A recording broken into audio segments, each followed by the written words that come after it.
Have you ever wondered how Netflix recommends your next movie or how businesses predict their sales? It all comes down to data analysis.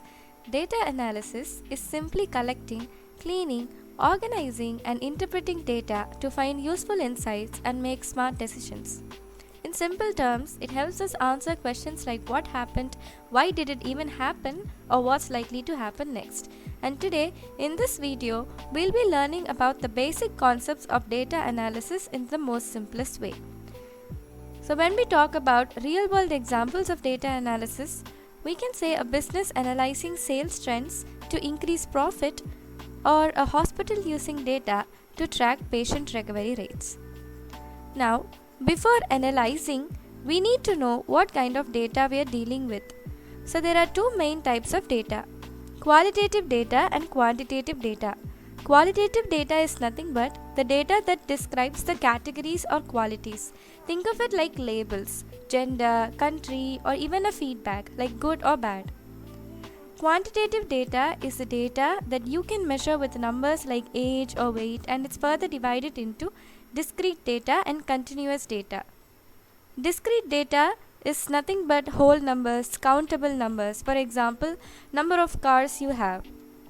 And continuous data are values that can take decimals, for example, height in centimeters. Knowing the type of data helps us choose the right analysis method. When working in Excel or business intelligence tools like Power BI, data is classified into different types based on how it is stored and used. These are the core data types of Excel or Power BI tools. The first one is text. Text is nothing but any combination of letters, numbers, or symbols that is not used for calculations. For example, it is used in names like product, labels, or IDs. The second one is number. Numbers are nothing but numeric data that is used for mathematical operations like sum, average, etc. It can be whole numbers, that is integers or decimals. The next one is date or time. So this represents date or time, supports operations like sorting by time, finding durations, etc. And then comes Boolean. So there are only two possible values here, which is true or false, and it is mainly used for logical comparisons, filters, or binary decisions. So now why this even matters? So this helps in correctly identifying data types. It ensures accurate calculations, avoids errors in formulas, and helps tools like Excel, Power BI visualize and analyze correctly.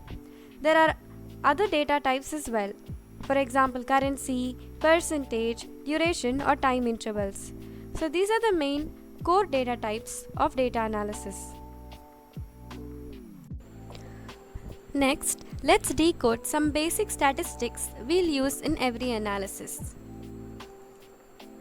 The first one is mean.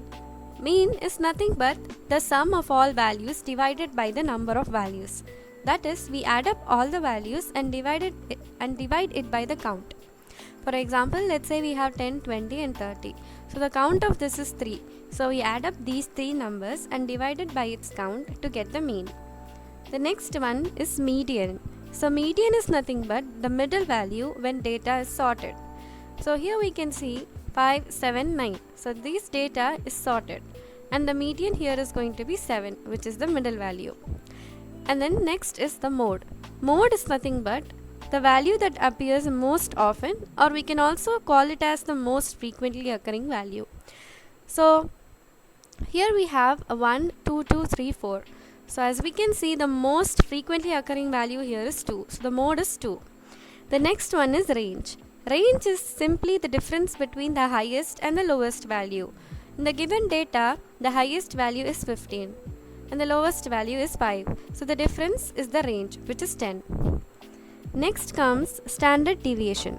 So standard deviation is nothing but it tells you how spread out your data is. So if you have a smaller standard deviation, then it means data is closer together. If it is larger, then data is spread out.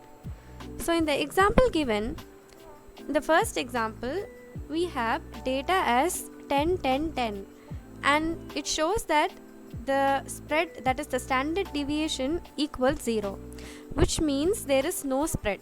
So what it means here is all values is the same, which is if we add up these, that is if we find the mean of average for 10, 10, 10, we add this, that is 30 divided by 10, we get the mean of average is 10. So each value is exactly equal to the mean.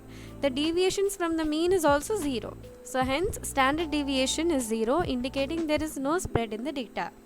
Coming to the next example, we have 5, 10 and 15. So here we can actually observe some spread because the values are different and the mean is also 10 here. But now 5 is below the mean 5, 15 is above the mean by 5 and 10 is equal to the mean. So these differences from the mean aren't actually 0. Hence the standard deviation is greater than 0, which indicates some spread is in the data. Next comes variance. So variance is the average of squared differences from the mean.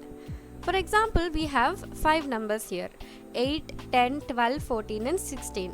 So the first step is to find the mean of average of these numbers. So we get the average is 12. The second step is to find the squared differences from the mean. That is, first we minus 8 by 12, that is 8 minus 12, we get minus 4. And then if we square this minus 4, we get 16. So 16 will be the square difference from the mean for the first number 8. And then we do the same for 10, which is 10 minus 12. And then we do for 12, 14 and 16. After finding all the values, we find the average of square differences, which is the variance. So variance here will be 40 by 5, which is equal to 8. So these are some of the simple statistics that helps us understand our data quickly. Next, let us look into data cleaning. Imagine trying to analyze a messy room.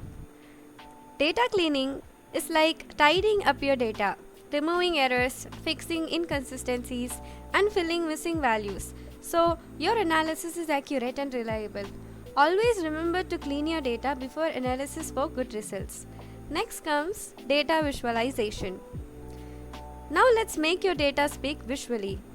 Data visualization means using graphs, charts, and dashboards to make your insights easy to understand and share. A good visualization can take your complex data into a clear story. Next, let us look into the life cycle of data analysis.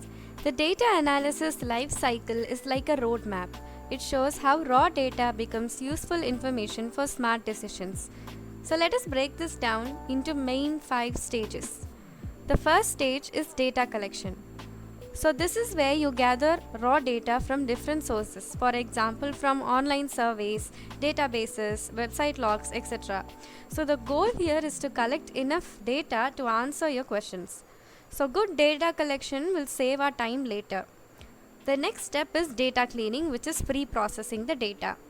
So this step is about fixing and preparing the data so it's reliable, that is removing duplicates or errors, filling in the missing values, formatting data consistently, that is dates should look the same. So why it matters is clean data will give us accurate results. The next step is data exploration and analysis.